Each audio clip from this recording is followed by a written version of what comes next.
Bienvenue sur votre chaîne préférée Akhbar al-Bled de Hassan Atlamsan. Toujours en Kabylie, avec cette bataille mondiale diplomatique qui vient de commencer et qui nous pousse à poser la question: qui veut vraiment freiner l'internationalisation de la cause kabyle?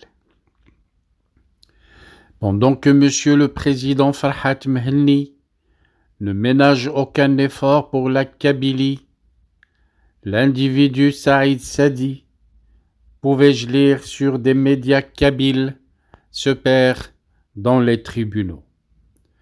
Pendant que Monsieur le Président Farhat Mhenni parcourt l'Amérique du Nord chaque jour sur le terrain pour porter la voix de la Kabylie, pour défendre notre peuple, précise, tant du côté des indépendantistes, pour parler d'indépendance et de liberté, des détenus politiques, que fait l'individu Saïd Sadi?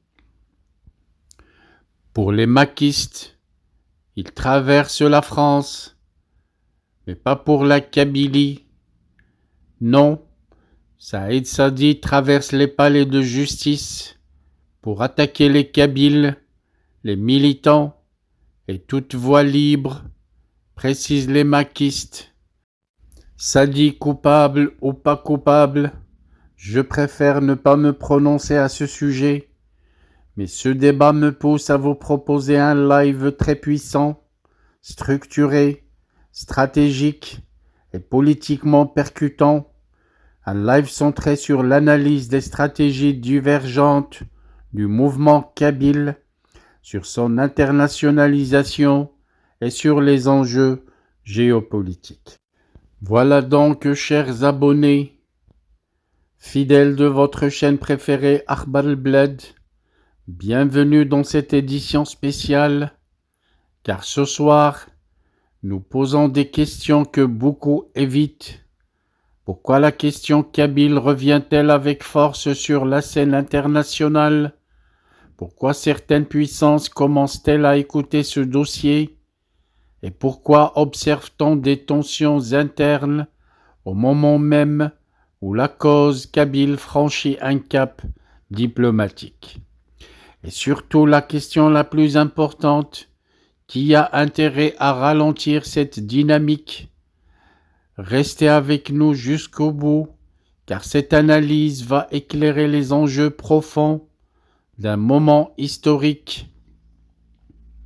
En fait, l'internationalisation de la cause kabyle est un tournant stratégique majeur.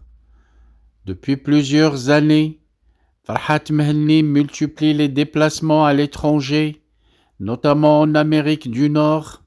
Objectif affiché: porter la voix de la Kabylie sur les tribunes internationales, rencontrer des responsables politiques, sensibiliser les médias et inscrire la question kabyle dans les débats sur le droit des peuples à disposer d'eux-mêmes. Or, l'histoire des mouvements nationaux nous enseigne une constante: un dossier change de dimension le jour où il cesse d'être local pour devenir international. C'est ce qui s'est produit pour d'autres causes dans le monde. C'est ce que redoutent souvent les États lorsqu'une revendication sort du cadre interne. La vraie question est donc la suivante: la Kabylie est-elle en train de franchir ce seuil? Nous sommes devant deux visions stratégiques du combat kabyle. Dans toute lutte politique, il existe plusieurs écoles. Certains privilégient la diplomatie internationale, mais d'autres misent sur le combat intellectuel, institutionnel ou juridique. D'autres encore pensent que la transformation doit venir de l'intérieur du système. Saïd Sadi, figure historique du mouvement démocratique algérien, incarne une autre approche, plus ancrée dans l'histoire politique algérienne et dans les débats internes. La divergence n'est pas nouvelle dans l'histoire des mouvements de libération, mais lorsqu'une cause entre dans une phase d'internationalisation, les tensions stratégiques deviennent plus visibles. La question n'est donc pas personnelle, elle est politique. Quelle stratégie produit des résultats concrets? Quelle méthode protège le mieux les militants sur le terrain? Et quelle voie évite l'isolement? Pourquoi ce moment inquiète certains cercles du pouvoir? Lorsqu'un dossier atteint des tribunes internationales, cela change l'équation. Les États redoutent trois choses: la médiatisation mondiale, les résolutions parlementaires étrangères et l'effet domino diplomatique. Les grands journaux internationaux l'ont souvent souligné.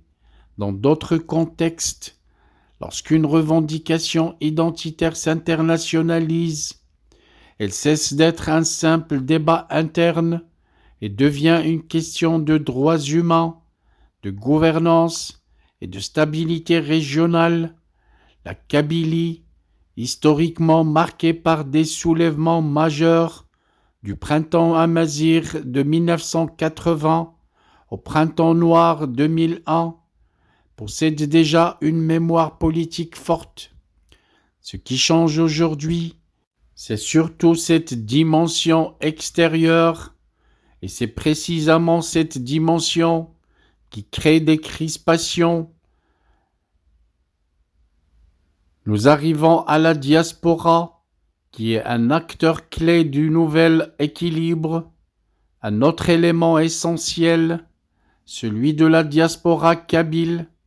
Elle est active en Europe et en Amérique du Nord surtout. Elle dispose d'une liberté d'expression plus large.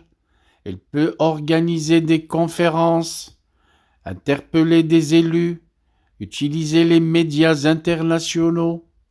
Historiquement, les diasporas jouent un rôle déterminant dans les processus d'internationalisation des causes nationales. La question que nous devons poser est simple.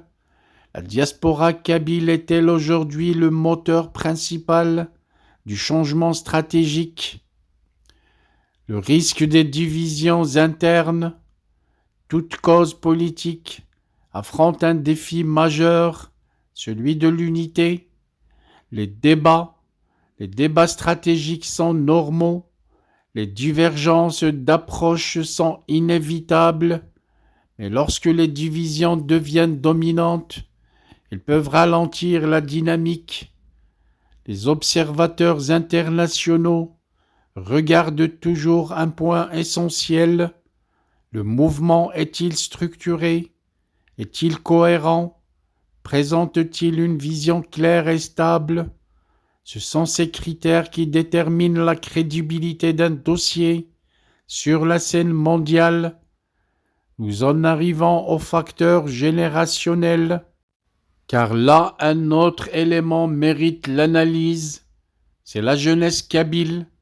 Une nouvelle génération émerge, elle est connectée, bien informée, politisée, elle observe les anciens leaders, elle compare les stratégies. Cette jeunesse ne se contente plus du discours symbolique.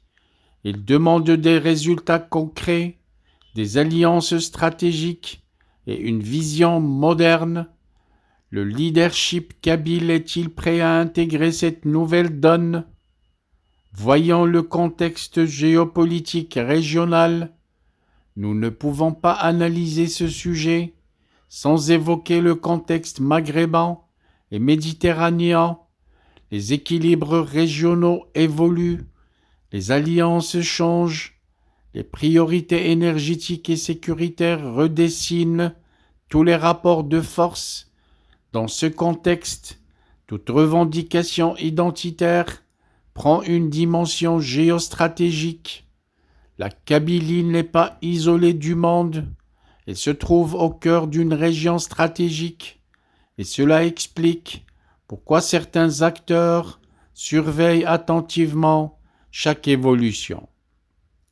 Quelles sont donc les grandes questions qu'il faut poser, surtout à votre niveau, chers abonnés?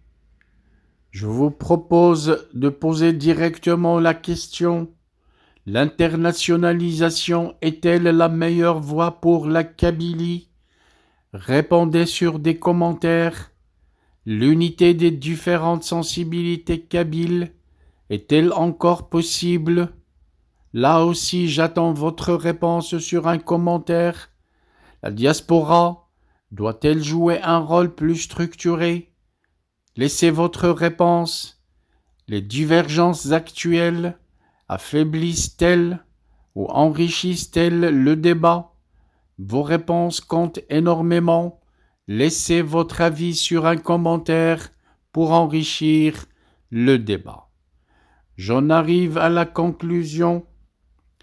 Chers abonnés, la Kabylie traverse une phase stratégique.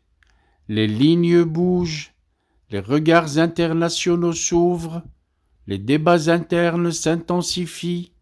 Ce moment peut être une opportunité historique ou un tournant manqué.